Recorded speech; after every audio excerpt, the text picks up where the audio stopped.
Bienvenue dans cette nouvelle édition de l'Africa Tonight. Voici les titres de l'actualité.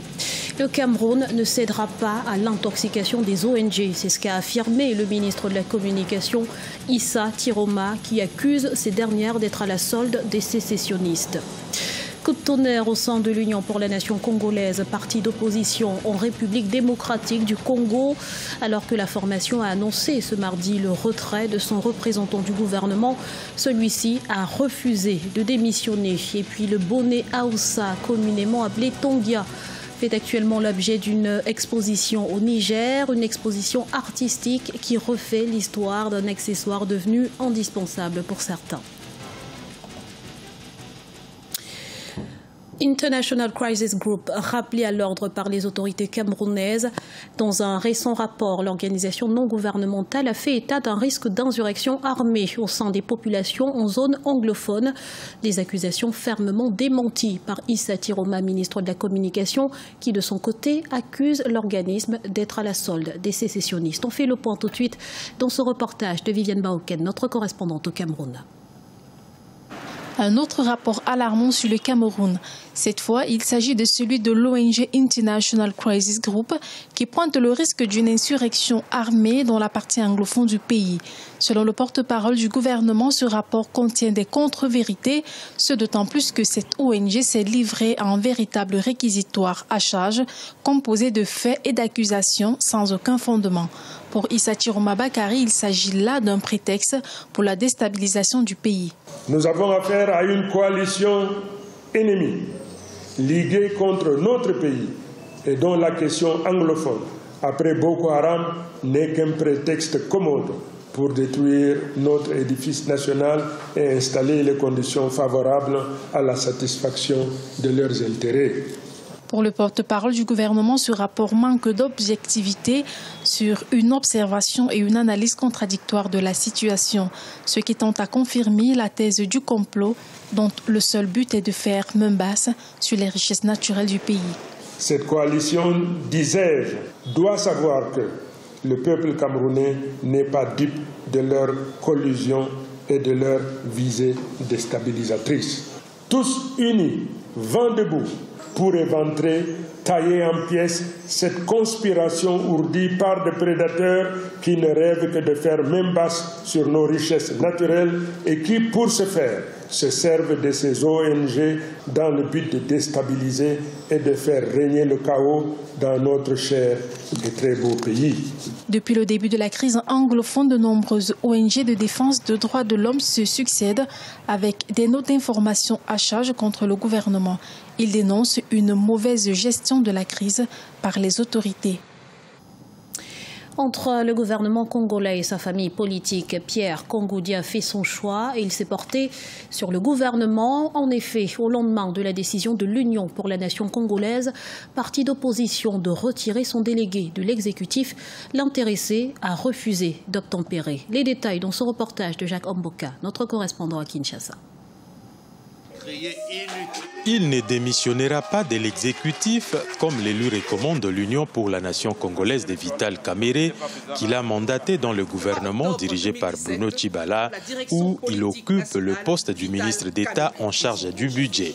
Devant la presse ce mardi 24 octobre 2017 à Kinshasa, Pierre Kongoudia, un bras droit de l'ex-président de l'Assemblée nationale Vital Kamerhe, a plutôt décidé de démissionner de son parti et garder son fauteuil au gouvernement. Cet empressement qui frise un acharnement sur ma personne, ma modeste personne, m'a fait voir la gravité de la décision à prendre en cas de ma démission. En guise d'illustration, comment peut-on justifier mon retrait seul, tout en laissant le représentant de mon parti continuer l'exercice de ses fonctions à la CENI?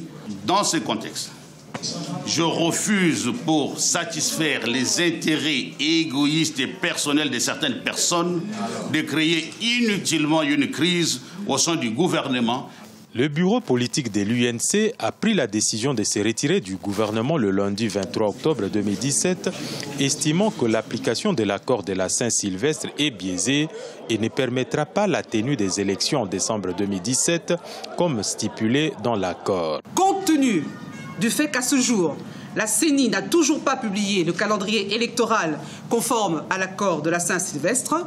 Après concertation avec le camarade Pierre Kangoudia Mbaye, la direction politique nationale de l'UNC décide le retrait du délégué de l'UNC du gouvernement en la personne de M. Pierre Kangoudia Mbaye, ministre d'État au budget. L'affaire Pierre Kangoudia et l'UNC remet sur la place publique la question relative au respect du mandat accordé à un délégué dans les institutions de l'État.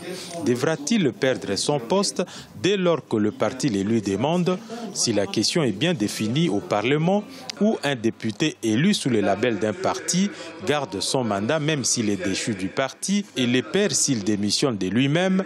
Pour les autres institutions, un flou est entretenu. Une situation qui facilite, selon de nombreux observateurs, les dédoublements des partis politiques qui sont légion dans le pays.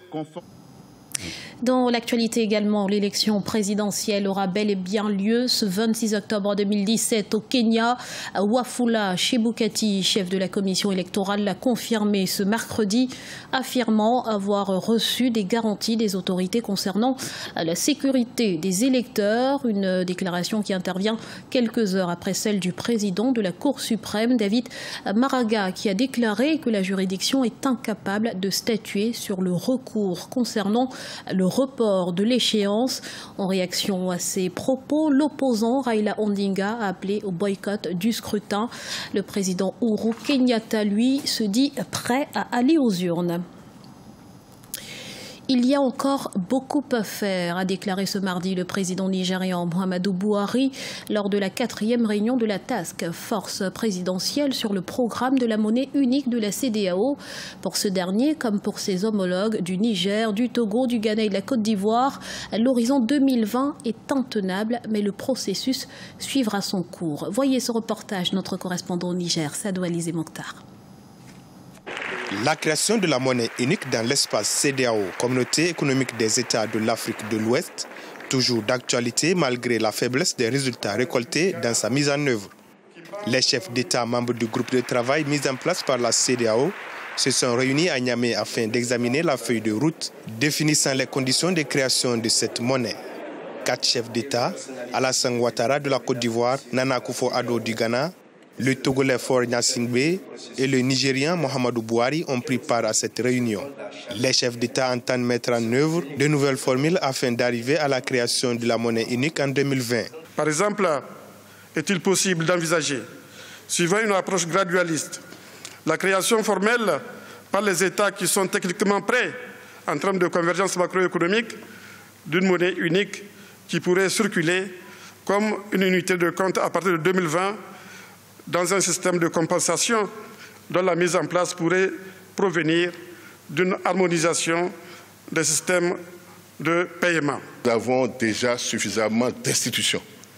Nous allons vous proposer de ne pas en créer, mais de donner cette tâche à l'AMAO qui, pour les ressources, verra avec la Commission et d'autres structures, avec le renforcement de capacités pour qu'on prépare l'avènement de la monnaie unique. Créée en 1975, la CEDEAO regroupe aujourd'hui 15 pays totalisant 300 millions d'habitants qui utilisent des monnaies différentes. À l'issue de la réunion de Niamey, c'est l'approche globale qui a été privilégiée. Un délai de 3 mois est donné au comité interministériel pour proposer une nouvelle feuille de route en vue de la création de cette monnaie. La Task Force a exhorté les États à prendre les mesures nécessaires, notamment le respect des critères de convergence qui permettraient de réaliser les objectifs de création de la monnaie unique de la CEDEAO à l'horizon 2020.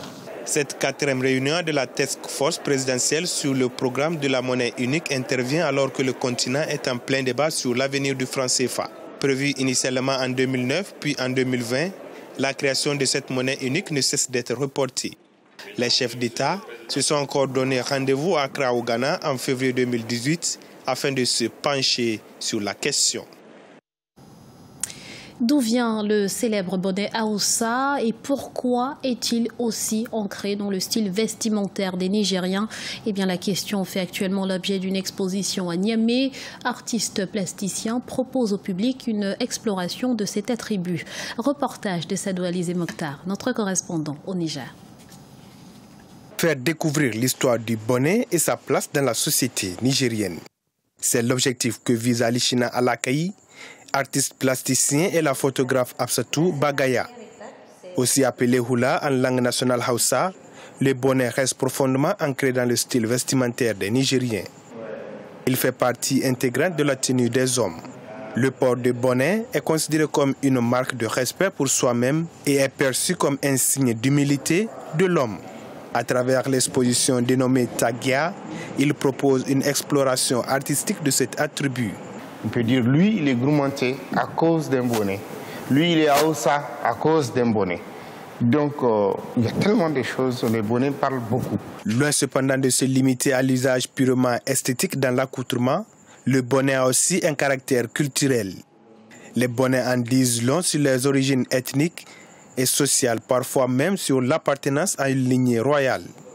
Il est signe de noblesse dans beaucoup de sociétés africaines. Quand je suis partie à la découverte de ce hula, je me suis rendu compte qu'en fait, il est fascinant. D'abord qu'il y a un grand travail d'artistes, d'artisans qui se fait. Les bonnets sont aux formes, aux tailles, aux couleurs et aux motifs divers. Chacun d'entre eux ayant une signification précise. À travers le port du bonnet, c'est des messages qui sont véhiculés. Dans certaines sociétés nigériennes, le hula est incontournable pour un habillement réussi.